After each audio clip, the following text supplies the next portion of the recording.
Buenas tardes. Vamos a continuar con el tema que habíamos empezado a desarrollar, que era las figuras retóricas. Estuvimos definiendo en la charla pasada las características que tenían las figuras retóricas, definimos su carácter contextual y vimos en líneas generales por qué son necesarias, por qué es necesario su uso dentro de la lógica de la máquina retórica. Explicamos que las figuras retóricas no son más significativas o más importantes que otros elementos, sino que son parte de esta máquina. Y que Barthes, al hablar de máquina retórica, justamente está haciendo una metáfora en donde muestra que cada elemento es absolutamente indispensable del otro. Vamos a empezar con los ejemplos. ¿Esto es lo esperable? ¿O quizás era más esperable esto? Dentro de esta situación, probablemente eso constituye un desvío. Y ese es el sentido que le habíamos dado a la figura. La aparición de un sentido figurado o un desvío en lugar de un sentido propio. Recuerden que esta definición tenía la virtud de buscar y explorar esa identidad múltiple que tienen las figuras o las palabras dentro de un sistema sincrónico. Y siempre hablamos dentro de un sistema, porque la lógica se debe entender dentro de un determinado discurso, dentro de un determinado momento. Había dicho que las figuras tenían un problema que se podía identificar en un solo sentido, pero que la forma lógica del grupo de Lieja ayudaba un poco a cortar esta distancia y nos acercaba a qué tipos de figuras son.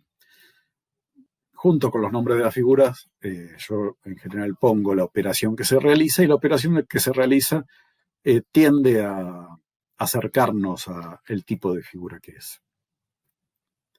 Vamos a empezar con las más sencillas, las aliteraciones. Las aliteraciones son adjunciones, son repeticiones, combinaciones de sonidos, combinaciones de forma. Están dentro de una misma frase, pero pueden ser repeticiones de forma. Recuerden que muchas veces aparece la palabra misma, aliteración, habla de repetición de letra, pero estas figuras están transportadas al espacio y al mundo de la visualidad, y esto también nos permite tener ciertos grados de libertad cuando las identificamos. Cuando dije que en el cómo estaba el problema, dice el poeta, no me refería exactamente a esta canción de Atrévete, que repite la T, y es una forma de aliteración. Un poco más cercana es la canción de León Gieco, Los Orozco, en donde la letra O toma predominio en todo el discurso, es la que se repite a lo largo de toda la canción. La repetición de la O en Los Orozco es justamente la que construye esta forma de figura que es la literación, esa repetición de sonidos. Podríamos hablar de una literación acá, aunque no es la única figura que hay. En todo caso, quizás en otro momento lo veamos. Nosotros podemos ver que hay elementos que se van repitiendo y hay una alteración, pero el elemento se va repitiendo. Podemos entender esto como una literación que en algún momento sufre un cambio y va a producir un efecto. El efecto de sentido, obviamente, en esta publicidad es una persona que salía a bailar y que después va conociendo distintas personas hasta que termina conociendo a la pareja de su vida o de su momento. Igual que en esta de Nescafé, esta es interesante, porque utiliza la doble posibilidad que tiene la N de ser una Z si está puesta horizontal. Al estar horizontal, la N pasa a ser una Z, es un sueño, es una forma tradicional de representar el sonido del sueño, pero es muy gráfica, y esta Z tiene la virtud de que se va a ir transformando gradualmente en la N justamente de Nescafé. Esta transformación que produce es la que le da el efecto de sentido que está buscando esta figura, que realmente es muy simple, pero en este caso está muy lograda. Y esa idea de gradación es la que me permite a mí entrar, esta transformación que fue dando es la que me permite a mí entrar en la siguiente figura, que es la gradatio. La gradatio es una figura de construcción que se sustenta en que la última palabra va a dar cierre a algo e inicio a la frase siguiente. Es bastante sencilla de entender y también de representar, porque es una figura que básicamente podemos entender como dentro de las lógicas de las simetrías como una dilatación. La literación podía ser una repetición de formas, una traslación. Esta es de Calderón de la Barca, es muy linda. La cuenta de las horas y los días, de semanas y meses, los engaños de los años y siglos las porfías. No te han de mejorar los desengaños, porque no han de vencer las ansias mías, horas, días, semanas, meses y años. Fíjense cómo se va graduando el tiempo de lo menor hacia lo mayor. Bastante linda. Esta que ocurre sobre los hechos, podemos ver la cantidad de yaguaretés que había en 1984 y la cantidad que hay en 2007. Esta es una gradación interesante, es muy persuasiva, funciona casi como un icono diagramático, tiene realmente con muy pocos elementos mucho efecto de sentido. Vamos a ver la siguiente. Esta es de un periodista norteamericano y es lamentablemente cierta. Si uno mata a una persona, te mandan a la silla eléctrica. Si matas a una docena, te llaman asesino en serie, perdón. Y ruedan una película sobre vos. Y si matas a 100.000, te invitan a Ginebra a negociar. La relatividad con que el mundo toma el asesinato y la política toma el asesinato está fuertemente representada en esta gradación, ¿no? Parece que el asesinato individual es mucho más grave que cuando alguien, un dictador, provoca miles de muertes. De la misma forma, estas gradaciones, las organizaciones de defensa ecológica tienen, como decíamos en la otra charla, hay géneros más susceptibles a una figura que a otra, y las organizaciones ecológicas son susceptibles a la gradatio para demostrar que el paso del tiempo en realidad no fue mejorando el ecosistema, sino todo lo contrario. Arrancamos de animales y seres unicelulares, seres vivientes de estructura mínima, salimos del agua para hacernos terrestres, siglos de evolución para lograr, finalmente, ¿qué? Un tapado de piel para aquel que lo puede pagar. Estas gradatios son usuales. Esta termina con la sopa de tortuga, pero la idea siempre es la misma, ¿no? Milenios de evolución en la naturaleza para que en pocas décadas esto se transforme en la nada. Esta particularmente a mí me gusta, de Quincy, es una gradatio invertida. Uno empieza por matar a un hombre, incluso continúa asaltando bancos, llega incluso a faltar el precepto dominical y termina dejando las cosas para mañana. Acá hay una cuestión de mayor a menor que cuenta de Quincy en El asesinato, entendido como una de las bellas artes. Una de una publicidad bastante simpática, porque trabaja sobre el color y sobre algunos cuantos elementos que son bastante sutiles. La idea que podemos ver acá, de que de un determinado momento del día y el atardecer, en la medida de que se va haciendo cada vez de noche, las cortinas van girando y se van volviendo azules. La idea de que la fotografía va tomando color en la misma medida que la mujer se va pintando y está lista para salir a la noche. La idea esta que se genera entre este punto y este otro punto es bastante interesante. Y con unos cuantos elementos, todos trabajando siempre en la gradación. Mucho más interesante es esta, que son carteles sobre la impunidad, es una muestra de carteles contra la impunidad, y lo que tenemos acá es ese grito infinito, ¿no? El grito del hombre que se multiplica hacia el infinito, luchando siempre contra la impunidad. Cada uno de esos carteles es una lucha constante que tiene el hombre contra la impunidad. Cada obra de diseño gráfico es una voz que le gritó: esto no debe ser así. Vamos a ir a otras también sencillas, anagramas y palíndromos. Se van, es cierto, frecuentemente en las estructuras verbales, pero también hay ejemplos visuales. El más común probablemente sea amor a Roma. Roma, amor, es una alteración del orden de las letras, en donde a veces esa alteración genera un cambio de sentido. Amor y Roma construyen dos palabras distintas, y otras veces la misma palabra puede ser leída en los dos sentidos. El caso de anagrama, no puede ser leído en los dobles sentidos, perdón. Anagrama es también un anagrama, pero hay palíndromos como ata, le demonía, cocaín o me delata, de Julio Cortázar. ¿Acaso hubo búhos aquí, de Fillol? Si ustedes en este momento se toman el trabajo de leerlos al revés, se van a dar cuenta que cambiando el orden se pueden leer en uno u en otro sentido.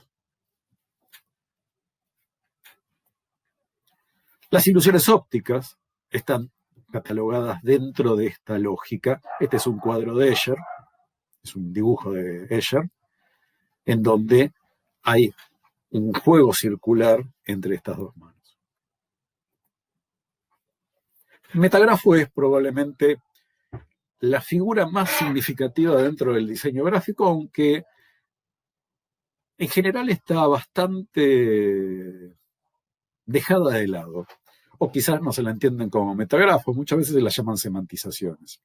Afecta la forma gráfica del lenguaje sin alterar sustancialmente los fonemas. Hago hincapié en la palabra sustancialmente, porque no siempre es cierto. A veces se altera el fonema, pero no es una alteración sustancial.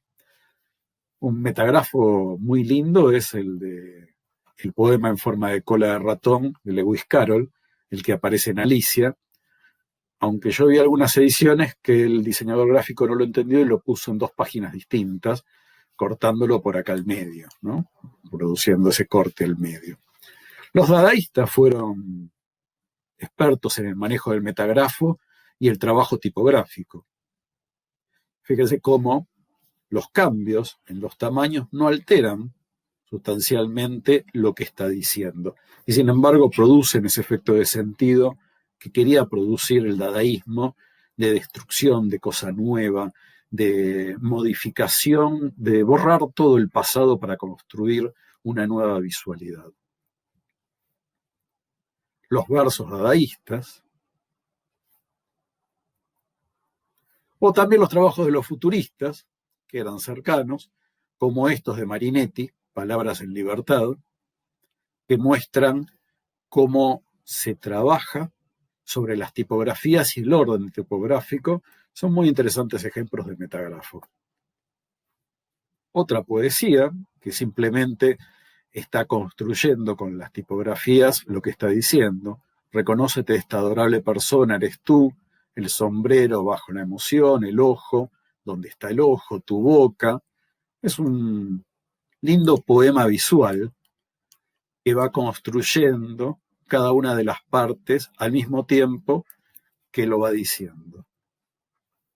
Estas que normalmente vi que en los talleres de diseño las llaman semantizaciones, son metagrafos. ¿Que la droga es la muerte? Es una buena pregunta. ¿La droga te engancha? La alteración de la G transformada o metamorfoseada en ese objeto que es un anzuelo, construye la idea de enganchar. Otra figura que es bastante sencilla de identificar porque opera sobre la estructura sintáctica, como diría Barthes, es el quiasmo. Es una operación en la cual, para decirlo de forma sencilla, hay un elemento que aparece en el segundo término y cuando se vuelve a repetir los elementos aparecen invertidos. A veces los quiasmos pueden ser mucho más complejos, de 3 elementos con un elemento distinto en el medio, pero siempre la idea es la aparición y la inversión en el otro sentido.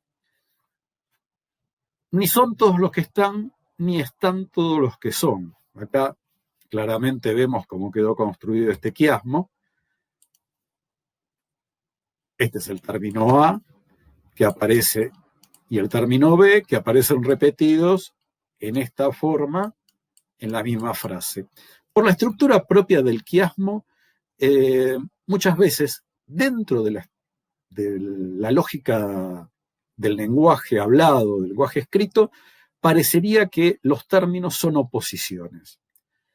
De hecho, es así en esa frase y en las que están abajo, que son 3 quiasmos que pronuncia John Fitzgerald Kennedy en su discurso de investimento como presidente. Es curioso que se utilicen tantas veces los quiasmos porque son muy llamativos como formas. Y en general, como les digo, en la forma verbal parecen oposiciones. Pero hay que tener presente que es una figura sintáctica, por lo tanto, la oposición no es necesaria. Si la humanidad no pone fin a la guerra pondrá fin a la humanidad. Un lindo quiasmo de Kennedy. El que pega para enseñar está enseñando a pegar. Acá me había anotado porque es interesante. Si ustedes recuerdan el libro de Cortázar, La vuelta al día en 80 mundos, porque ese libro de Cortázar juega en el paradigma mental de la gente de forma de un quiasmo con el libro de Julio Verne, La vuelta al mundo en 80 días.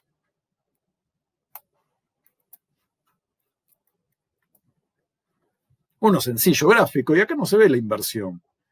Realmente este es un quiasmo donde este elemento aparece repetido y no hay necesariamente una inversión. Así que podríamos identificar esta figura desde la gráfica como un quiasmo. Este de Marx, las ideas dominantes no son otra cosa que la expresión de las relaciones materiales dominantes, las mismas relaciones materiales dominantes concebidas como ideas. A veces pueden ser un poco más complejos. De nuevo, cuando volvemos a las cuestiones visuales, un ambiente A, un chico B, que aparece el chico B en un ambiente A. Podemos entenderlo de forma como si fuese un quiasmo, sobre todo porque lo explica abajo. Esto es muy interesante. En este sí hay una oposición visual incluso. Tenemos acá el tiempo y semita. La mujer rubia, la mujer morocha. La mujer linda, la mujer fea. Hay un quiasmo, hay una antítesis, hay elementos que se producen acá bastante bien logrados, muy logrados, considerando la síntesis que hay en las imágenes. Es una historieta que había aparecido poco antes de la Segunda Guerra Mundial. Más simpática es esta, un quiasmo en 3 términos que produce Sendra, cuando dice: mi abuelo fue inmigrante, mi bisabuelo fue inmigrante, mi abuelo almacenero, mi padre fue un médico, yo soy el orgullo de mi familia. A, B, C, este es el término D, y después termina diciendo: soy médico, trabajo almacenero y vivo como un inmigrante. C, B, A. Es interesante la construcción del quiasmo, pero está dado solamente en el nivel verbal. La paronomasia consiste en aproximar dentro de un discurso sonidos o formas que son similares. Y este parentesco puede ser etimológico o casual, digamos. A veces son sonidos casuales o formas casuales que no tienen que ver con la forma real del objeto, sino que por casualidad hay elementos que se parecen. Digamos, alguien que es pelado y una cabeza de huevo, tiene una similitud y hay una paronomasia en esos términos. En vez de Bin Laden, Fin Laden, produce el efecto de sentido del momento del asesinato de Bin Laden, habla de fin y habla de Bin Laden. No tienen realmente Bin Laden y Bin Laden ningún acercamiento etimológico, tienen un acercamiento de sonido solamente. Cuando asume el Papa, Barcelona publica esta tapa sobre Bergoglio, que me voy a tomar la libertad de no explicar. Creo que la paranomasia y la similitud de sonidos se entienden. Y hay que entender que Barcelona es un periódico satírico y que dentro de esa lógica de periódico satírico juega muchas veces con las paranomasias verbales o visuales.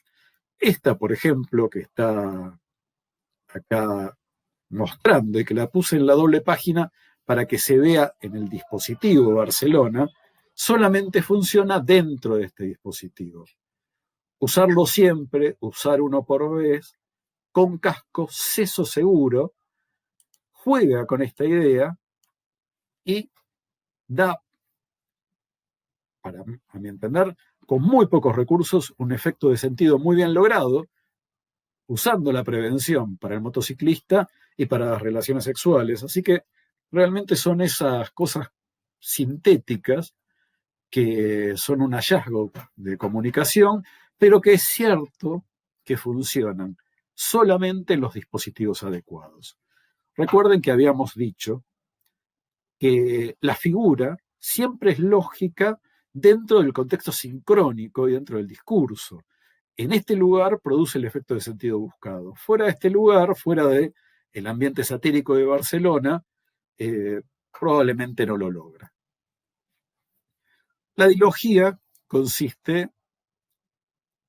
en usar palabras o formas que tienen más de un sentido o más de un significado. Y la idea no es sustituir uno por otro, sino usarlo en los dos sentidos. Dilogía, la palabra quiere decir dos conocimientos. O sea, tenemos que entender la palabra en los dos sentidos. Muy usadas en el sentido de la bolsa, ¿no? El hombre de la bolsa. ¿Quién es el hombre de la bolsa? Bueno, este que maneja la bolsa de Nueva York en su momento, y el hombre de la bolsa, aquel personaje siniestro que de niñez se llevaba a los chicos que se portaban mal. Ahí están los dos sentidos utilizados. Página 12 es muy recurrente al uso de las dilogías, porque permiten ese guiño con el receptor ideal. Permítese con la página 12, basa su contrato de lectura justamente en este tipo de cuestiones. Menos sentido tiene esta. La empresa más cotizada en la bolsa, por la bolsa del ama de casa y por la bolsa de comercio. La verdad, acá la relación es bastante difícil para quien quiere simplemente comprar estos productos de repostería, que son unas vainillas. Realmente quien piensa en vainillas no sé si piensa en la bolsa de comercio. Bueno, es una dilogía bastante rebuscada. Muy buenas son estas dilogías gráficas de Tulipán. Ya se respira aire de primavera, y la primavera, ¿qué es lo que nos trae? Bueno, la idea de las alergias, por supuesto. Y esta persona está por estornudar o está por tener un orgasmo. Esa es la dilogía gráfica que logra esta simple publicidad de Tulipán de una forma amplia para hombres y mujeres y con un recurso sencillo que fue repetido. Una excelente publicidad de Playboy. No sé, Playboy es una revista que probablemente ninguno de ustedes ya haya leído, pero en realidad Playboy era una revista que combinaba desnudos con una serie de excelentes escritores y con notas de profundidad. A veces las notas que realizaba Playboy tenían 20 páginas y eran notas realmente muy extensas y muy profundas, muy bien hechas porque tuvo muy buenos escritores Playboy. Y creo que en esta dilogía tan sencilla, donde muestra una pluma de escritor, una pluma muy importante, que al mismo tiempo es las caderas y el pubis de una mujer, es una dilogía muy lograda para Playboy. Los dos sentidos están ahí, son evidentes y rescatan el espíritu realmente de la revista. Hay otras más sencillas, como estas del Zoo, que juegan con el tema de fondo y figura. Supongo que ya vieron casi todas. Y podemos hablar también de las antítesis. Las antítesis son sencillas porque lo que buscan acá sí es poner elementos contrarios dentro de una misma construcción que, digamos, para la filosofía clásica es sintagmática, o para nosotros podríamos decir dentro de la misma construcción del discurso visual. Tenemos una construcción del discurso visual donde el abrazo de la luna y del sol son antitéticos, son imposibles. En el cuento Axolot de Cortázar hay una gran cantidad de antítesis. A Cortázar le gustaba jugar con estas cosas y el cuento está basado fuertemente en juegos antitéticos, ¿no? Expresivos y sin embargo crueles. Dulce y terrible la luz. Carne rosada, pero piedra de rosa. La antítesis entre carne y piedra, expresivo y cruel, dulce y terrible, carente de vida pero mirando, mirada ciega, triángulo con lados curvos, es realmente interesante. Incluso el narrador tiene un miedo y una obsesión por el objeto. Es un cuento muy interesante para leer y que tiene un final que tiene que ver con todo esto. Hay otras peores. Luna, tú eres mi sol, parece desde el punto de vista verbal explicar lo mismo que habíamos visto desde el punto de vista gráfico. Algunas antítesis son más interesantes, pueden construir un efecto de sentido de pasado y presente para lo que es una situación de ecológica. Me quedé pensando que también acá dice dilogía, número 13 dilogía, recién veo esto en la revista. Yo no la llamaría dilogía porque son dos elementos separados. Habría que ver por qué esta gente la llamó dilogías. En realidad la revista parece llamarse así, pero bueno, no importa.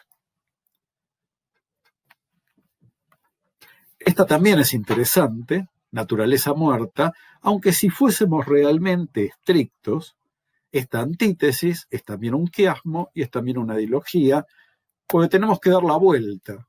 Y tenemos una situación antitética, A, B, B, A, que podríamos hablar de quiasmo y antítesis, y también podríamos hablar de dos conocimientos, la idea de que por debajo del mar lo oscuro ya es la muerte, la fábrica, hay bastantes cosas para analizar en esta. En general las operaciones retóricas no funcionan solas, sino que funcionan en conjunto. Las figuras retóricas funcionan en conjunto para darle más fuerza y efecto de sentido, sobre todo en los discursos visuales. Eso lo podemos dejar para más adelante o para otro momento. La puesta en abismo es una operación retórica en donde se mete una narración dentro de otra, como si fuesen las muñecas rusas, que hay un elemento dentro de otro y siempre esto parece al punto infinito. Otro dibujo de Escher es el típico juego de espejos, ¿no? Donde hay un espejo frente a otro espejo y el reflejo es infinito. Bueno, esa idea, no sé por qué motivo, en algunas marcas ha aprendido mucho, por eso la traigo. Un excelente cuadro de Escher que además muestra el mismo objeto y burla las lógicas de la perspectiva. Este tipo de marcas es bastante común. ¿Qué efecto construyen? Bueno, el efecto de algo duradero, de algo que es infinito, y probablemente por eso lo marcan forman parte de las marcas, ¿no?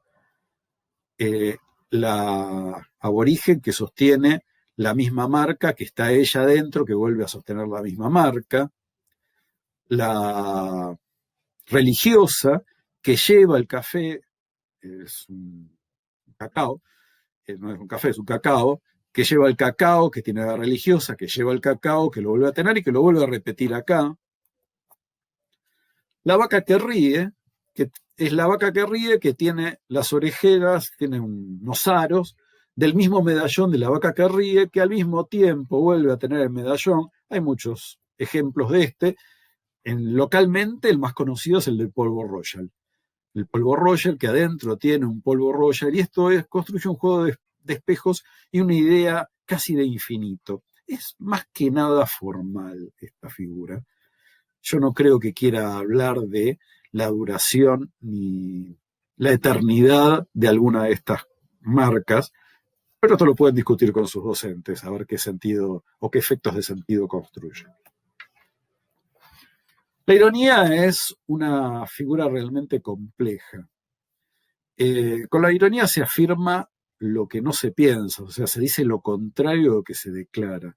Y construirlas de forma gráfica realmente es muy complicado. En general, tiene que tener un contexto muy claro, un tono absolutamente definido para poder entenderlo. Todas estas son similares.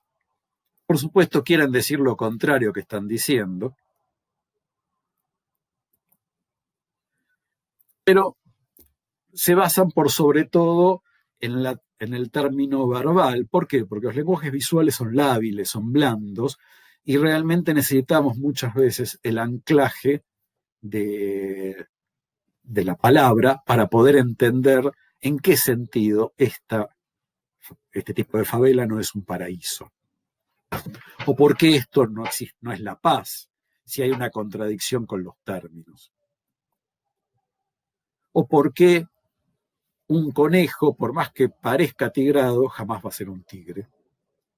Siempre es difícil encontrarlas sin algún tipo de acotación verbal. Llegamos a la que durante mucho tiempo fue la figura reina. La metáfora fue la figura más importante entre las figuras durante muchos siglos. Sin embargo, la metáfora no deja de ser una figura más. Es probablemente una figura de construcción muy usual. Es una comparación abreviada o incompleta, ¿no? O sea, ella es tan bonita como una rosa, por lo tanto ella es como una rosa. Nosotros entendemos ese elemento que se quita, pero tienen la ventaja, como dice Borges, de que estimulan la imaginación.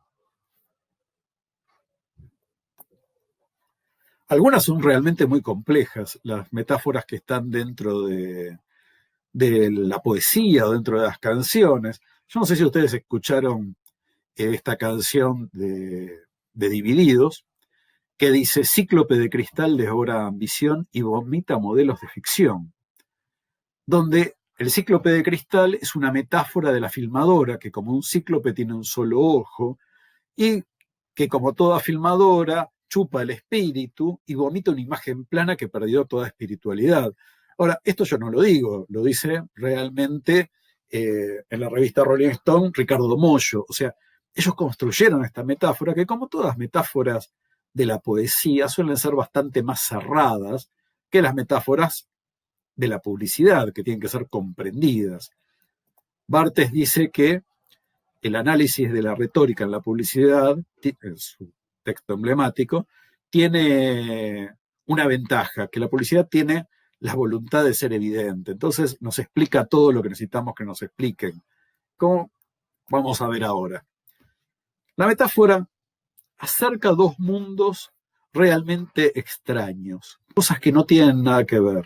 El cíclope y la filmadora no tenían nada que ver, excepto que compartían ese ojo en común. Supongamos que tienen ustedes que construir una metáfora entre un vino tinto y una rosa. ¿Qué elementos en común encontrarían? Es cierto, el vino y la rosa no tienen nada que ver, pero ¿qué elementos en común tienen? Sin duda esos y probablemente muchos más. La verdad, esta es una metáfora usual, que ya muchas veces fue hecha. Se sustituye el lugar lógico del vino y se coloca una rosa dadas las cualidades que tiene.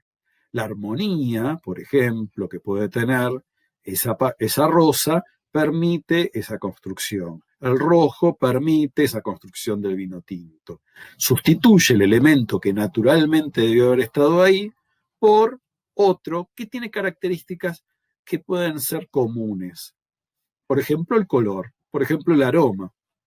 Ahora, como dice Barthes, por si teníamos dudas, nos dicen en algún lugar de la publicidad que Rodas en griego es rosa, ¿no? A ver si nos confundíamos y no entendíamos la metáfora y no comprábamos el vino. Como les rindió, también le hicieron para el vino blanco.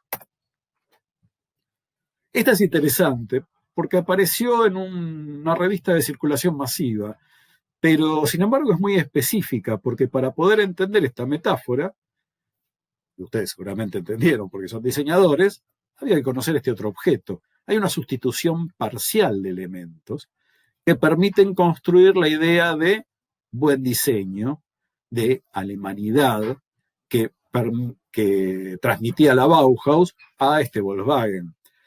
La idea del buen diseño, que arranca en la Bauhaus y va a terminar con la escuela de Ulm, es una idea que es, por supuesto, cercana a todos que somos diseñadores, pero en una revista masiva a mí me llamó mucho la atención cuando apareció. Este es un afiche pensado para el aniversario de la bomba de Hiroshima, y acá, la verdad, con muy pocos elementos, se logra una idea notable. Ustedes recuerden que la bomba que cae en Hiroshima y en Nagasaki, una se llamaba Chico Gordo, la idea de gordo, la idea de bomba, de redondo, la idea de algo que está a punto de estallar, que es lo que va a ser el huevo y la bomba, lograda con muy pocos elementos metaforizados acá. Vamos a ver esta. Antes el estreñimiento ocasional interrumpía mi ritmo de vida y me sentía incómoda. Pero con Dulcolaxo yo decido. Tomándolo antes de ir a dormir me desbloquea y me siento liberada a la mañana siguiente. Dulcolaxo comprimidos. Recupera tu ritmo. Lea las instrucciones de este medicamento y consulte al farmacéutico. Bueno, habrán visto la cara cómplice de ella y que lo bien que funciona Dulcolaxo, ¿no? Como es ingeniera y el sistema humano es como una máquina, la idea del cuerpo como máquina es una metáfora bastante usual. Recuerden que es muy difícil mostrar lo que Dulcolaxo quiere mostrar si no es por este juego de engranajes, ¿no? O sea, la regularidad de esta mujer está dada por la regularidad de los engranajes. Como les decía, no, la comparación del cuerpo con la máquina es muy usual, es bastante común. Y si no, fíjense esta publicidad de Olbrams, que lo que está haciendo, justamente, de Kellogg's, Olbrams, siéntete estupenda después del desayuno, la idea de que los cereales ayudan a la digestión, los cereales son digestivos, regulan el organismo, nos hacen ir bien de cuerpo, y acá tenemos toda la metáfora. La ruta por el intestino, los cereales por la máquina que rompe la desobstrucción que había tenido probablemente la ingeniera que recién veíamos. Kellogg's no, Kellogg's apunta a otra cosa, aunque los cereales siguen siendo reguladores del cuerpo, Kellogg's no, Quaker, apunta a la energía que va a dar el cereal, ¿no? Sin Quaker, con Quaker. Y si vemos cómo fue adelgazando el cuáquero de la publicidad, probablemente deberíamos creerle más a Kellogg's. La prosopopeya es una forma de metáfora. Es una metáfora en la cual se le da características inanimadas o abstractas a seres, características animadas a seres inanimados, o se le da características humanas a seres que no la tienen, a animales, por ejemplo. También dentro del discurso, cuando se hace hablar a personas muertas, ¿qué dirían nuestros próceres si viesen la situación en la que estamos hoy. Bueno, es una prosopopeya. Si yo diría, como dijo San Martín, lo traigo acá a la vida, en algunas películas hay algunas de estas situaciones que reviven muertos para poder hablarlo. Pino Solanas era afecto a eso en sus películas. Acá tenemos una prosopopeya que lo que busca es dar humanidad a seres inhumanos. ¿Por qué eligen tantos pollos? Es algo que yo no decodifico de las publicidades. No termino de entender, pero el pollo parece que hay que humanizarlo para que lo comamos. Es medio extraño y medio caníbal, pero parece que es así. Acá hay un objeto inanimado que se le dan las características de humano. Aquella cuchara que quiere sumergirse en el cereal. ¿Son prosopopeyas estas? La verdad es un lugar común en todas las películas infantiles, ¿no?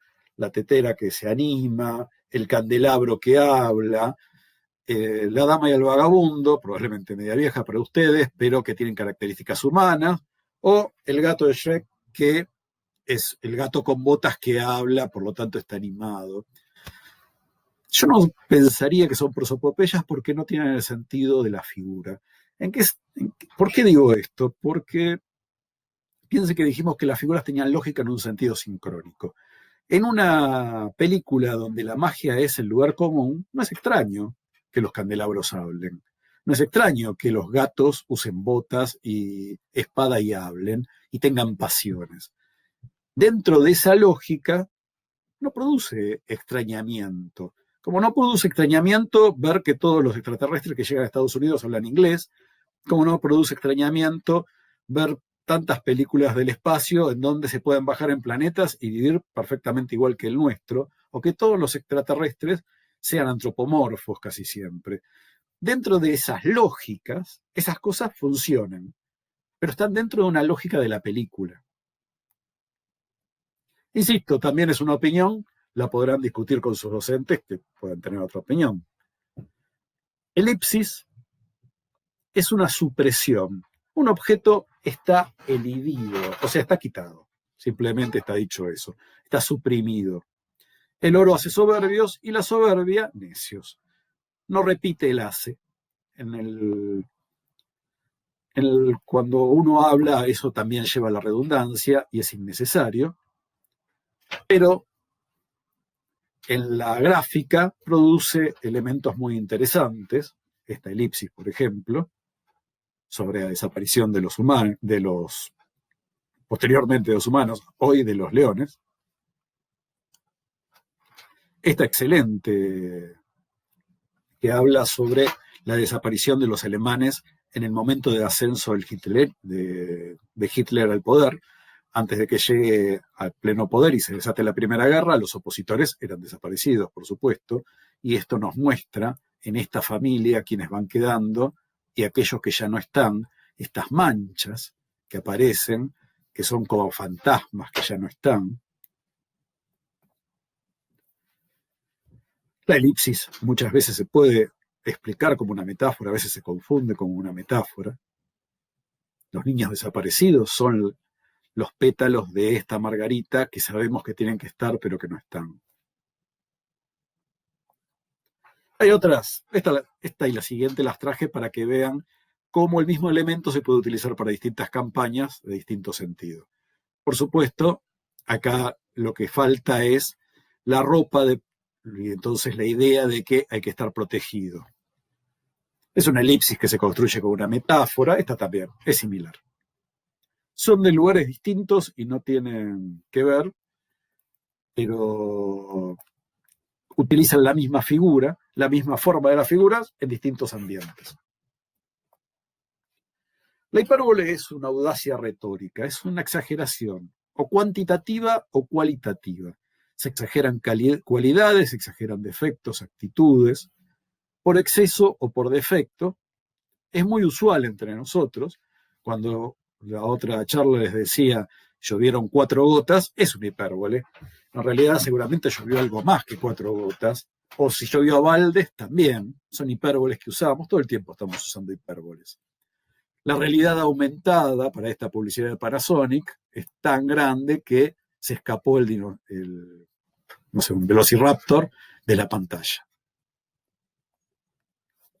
El dictador era un hombre cuyo poder había sido tan grande que alguna vez se preguntó qué horas son y le habían contestado la que usted ordena, mi general. Simpática esa idea. Como la idea de Tampax, ¿no?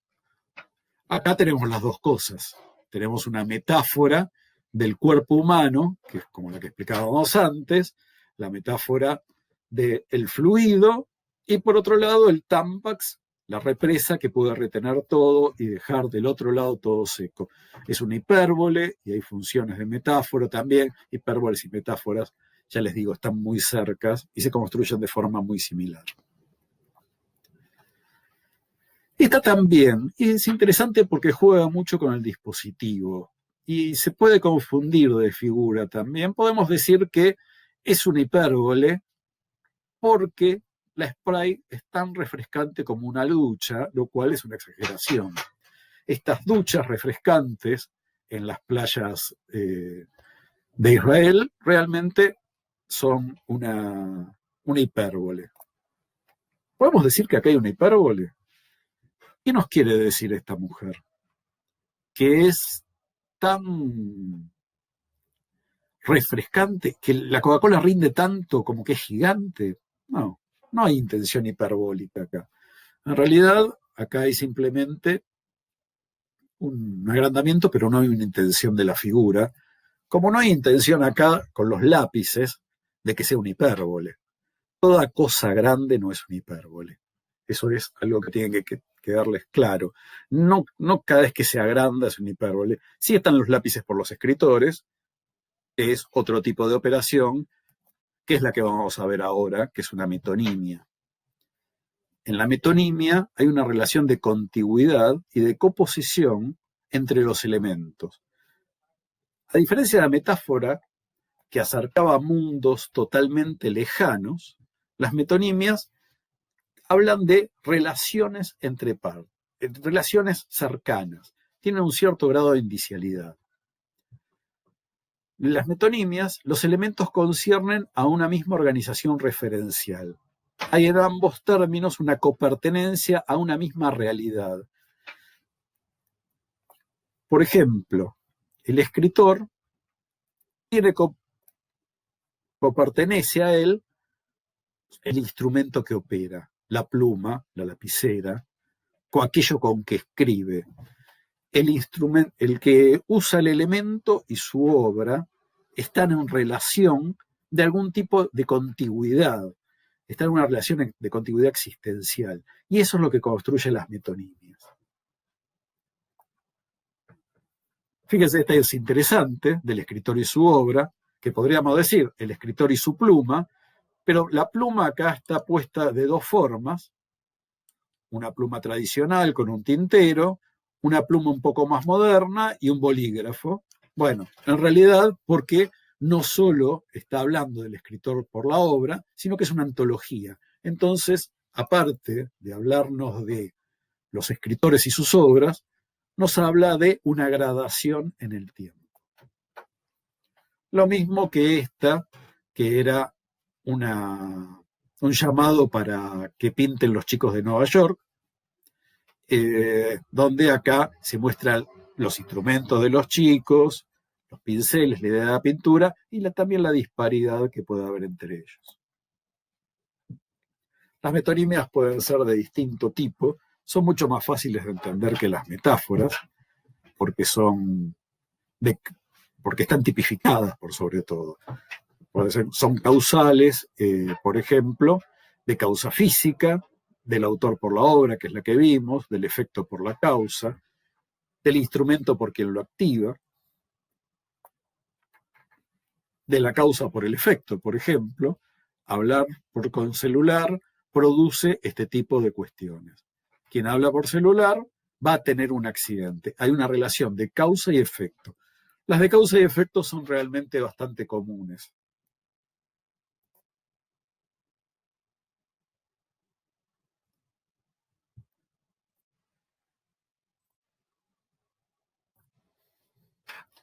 Vamos a pasar rápido para que esto no sea tan extenso.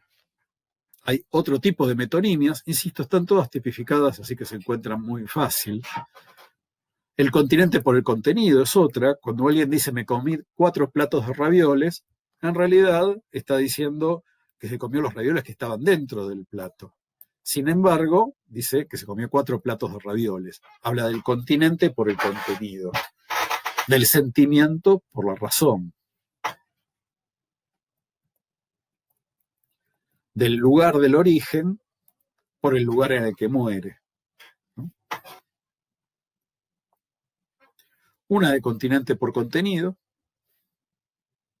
La mejor leche materna se reconoce por su envase. Una de contenido por continente es interesante, esta porque es inversa, muestra los restos del animal por la piel que fue utilizada. Y otras que son espaciotemporales, que son del tipo del símbolo por la cosa simbolizada. Por ejemplo, el dinero por el poder.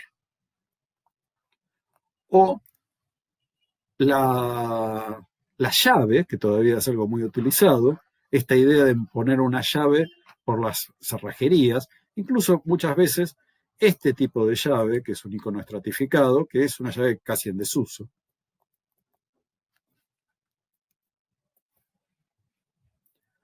La experiencia reveladora por las consecuencias que van a tener. Las cualidades de la leche por los beneficios de la leche. Hay un tipo particular de metonimia que es la metonimia doble, que no es una tipificación tradicional. En realidad, las metonimias dobles es una clasificación que hace eco y lo que dice es que acerca elementos que no tienen relación, pero que nosotros tomamos que esa relación artificial está construida de la misma forma, que si fuese una relación natural. Y esto es porque nosotros tomamos un sobre de crema de espárrago, que es un polvo, y creemos que realmente hay espárragos porque lo muestra la gráfica. Eco lo explica de un modo lógico, es bastante complicado, pero básicamente consiste en acercar y poner en contigüidad, como si fuesen naturales, elementos que no lo son. No hay nada de natural, o hay poco de natural, entre el caldo de verdura y las verduras reales. O entre el vino y estos elementos que aparecen incluso adheridos a ellos, lo que busca es que se asocien, por ejemplo, el buen momento, la comida del domingo, una serie de situaciones que no están en la misma relación con el vino. Estamos terminando y dejé para el final una de las figuras que para mí sí es la más significativa y es de las realmente las más comunes que aparecen, que es la sinécdoque. La sinécdoque es una figura que toma, que muchas veces estuvo subsumida dentro de la metonimia, pero que en general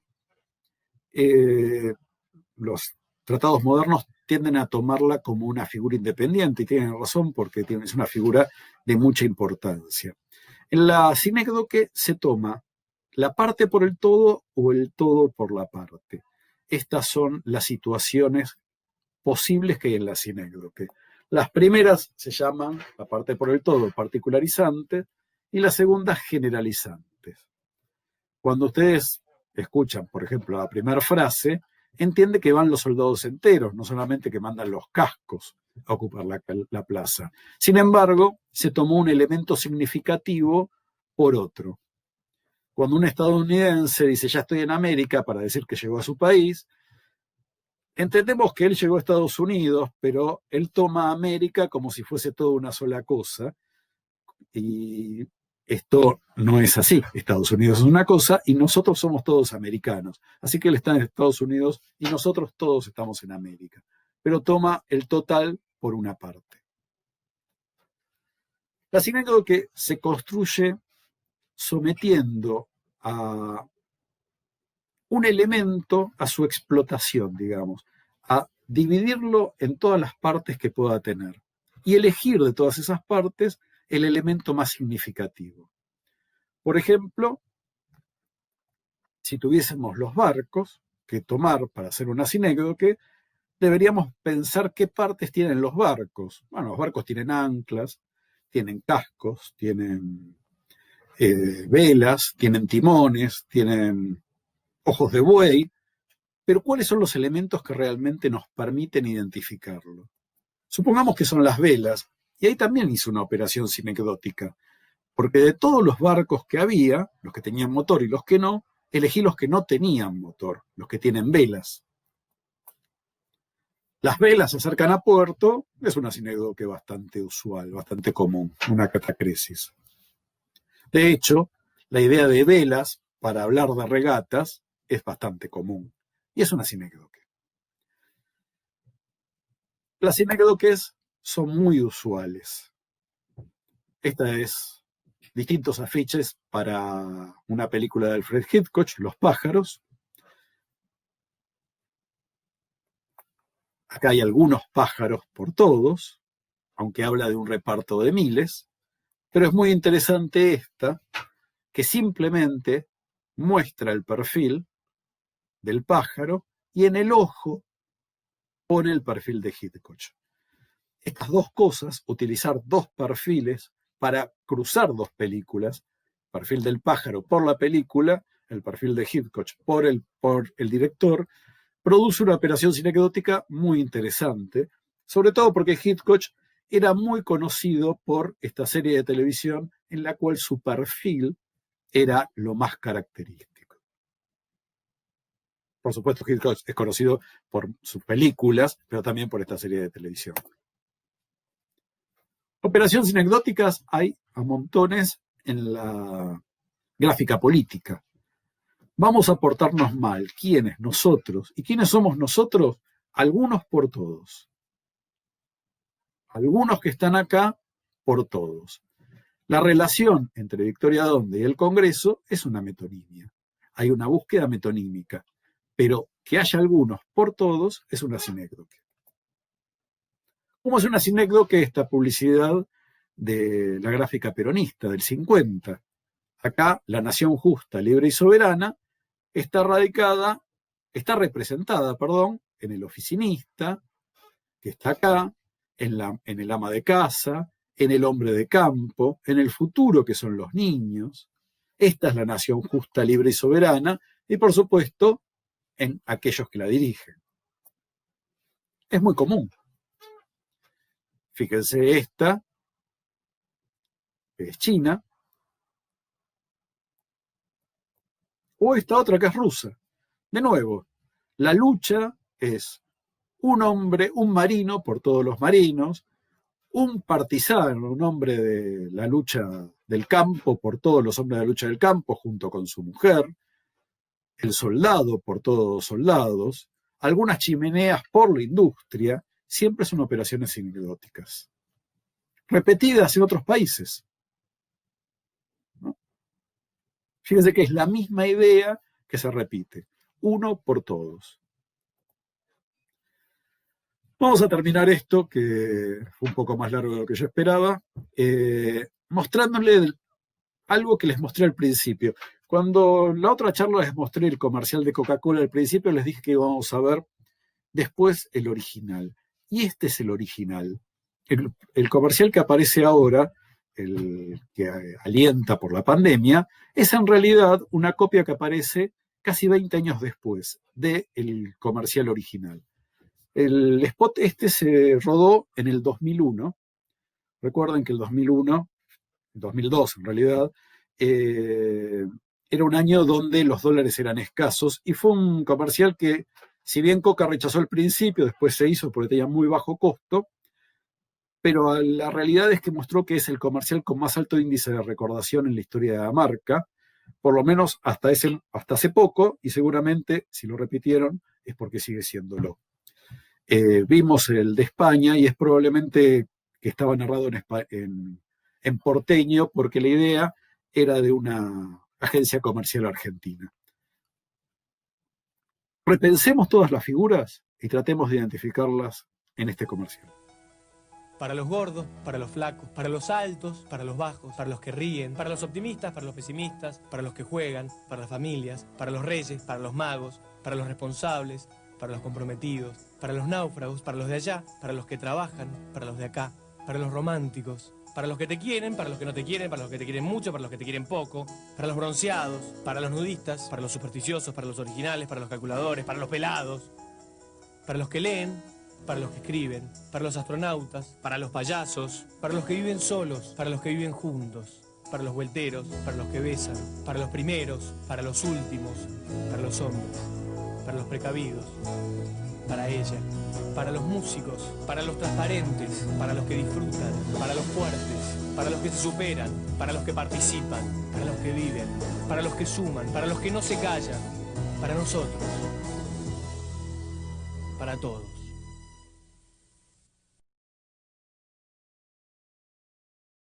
Ustedes habrán notado que Para los que lloran, para los optimistas. que la labilidad del signo visual hace que algunas cosas que son iguales, por ejemplo este que era para los que tienen miedo, es para los que se esfuerzan. La labilidad del signo visual hace que al decirnos otra cosa entendamos distinta la metáfora.